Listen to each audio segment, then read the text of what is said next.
அகங்காரிகளோடே கொள்ளை பொருளை பங்கிடுவது.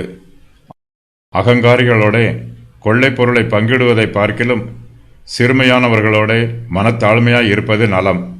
இருதயத்தில் பெருமை உள்ளவர்கள் தங்களுடைய வார்த்தைகளினாலும் செய்கைகளினாலும் தங்களை உயர்த்துவார்கள். தங்களை பிறர் புகழ வேண்டும் என்பதற்காக மாய்மாலமான காரியங்களையெல்லாம் செய்வார்கள். இவர்களிடத்தில் மற்றவர்களை குறித்து மதிப்பும் இருக்காது, மரியாதையும் இருக்காது.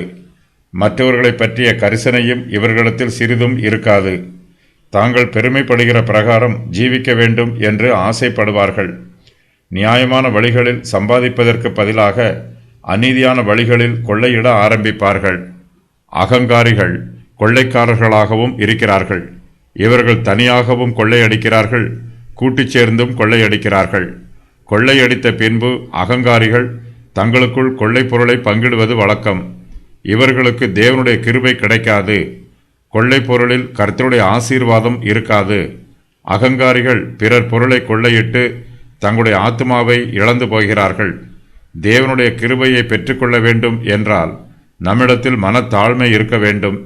சிறுமையுள்ளவர்களை கர்த்தர் விசாரிக்கிறார், அவர்களுக்கு நன்மை செய்கிறார். நமக்கு சோதனைகளும் பாடுகளும் வேதனைகளும் வரும்போது நாம் கர்த்தரையே நம்பி ஜீவிக்க வேண்டும். கர்த்தருடைய சமூகத்தில் நம்மை தாழ்த்த வேண்டும். அப்போது கர்த்தர் நம்மை பாதுகாத்து கொள்வார். சத்ருவனுடைய துர்க்கிரியைகளிலிருந்து கர்த்தர் நம்முடைய ஆத்மாவை விடுவித்து பாதுகாத்து கொள்வார். நாம் யாரோடு ஐக்கியம் வைத்திருக்கிறோம் என்பது மிகவும் முக்கியம். ஒரு சிலர் தங்களுக்கு பெருமை உண்டாக வேண்டும் என்பதற்காக அகங்காரிகளோடே கூட்டிச் சேருவார்கள். அவர்களுடைய சுபாவம் எப்படிப்பட்டது என்பதை ஆராய்ந்து பார்க்க மாட்டார்கள். அகங்காரிகளோடு சேர்ந்து பெருமையாக இருப்பதை விட சிறுமையானவர்களோடு சேர்ந்து மனத்தாழ்மையாய் இருப்பதே நமக்கு நலம். அகங்காரிகளிடத்தில் உலக பிரகாரமான ஐஸ்வர்யம் அதிகமாய் இருக்கலாம். அவர்களிடத்தில் இப்பிரபஞ்சத்தின் அதிகாரங்களும் ஏராளமாய் இருக்கலாம். அவர்கள் சரீர பலத்தோடு இருக்கலாம். ஆனாலும் இப்படிப்பட்டவர்கள் கர்த்தருக்கு பிரியமானவர்கள் அல்ல. இவர்கள் கர்த்தரை சேவிப்பதில்லை. இவர்களிடத்தில் கர்த்தருடைய கிருபை தங்கி இருக்காது. உலக சிநேகம் தேவனுக்கு விரோதமான பகை.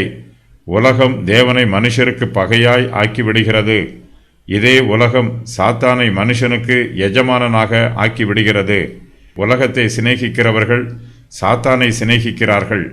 உலக காரியங்களுக்கு அடிமைகளாய் இருக்கிறவர்கள் சாத்தானுக்கு அடிமைகளாக இருக்கிறார்கள்.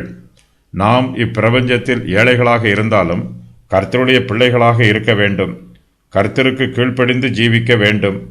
கர்த்தருக்கு பிரியமுள்ள பிள்ளைகளாகவும் பிரயோஜனமுள்ள பிள்ளைகளாகவும் இருப்பதே நமக்கு நல்லது.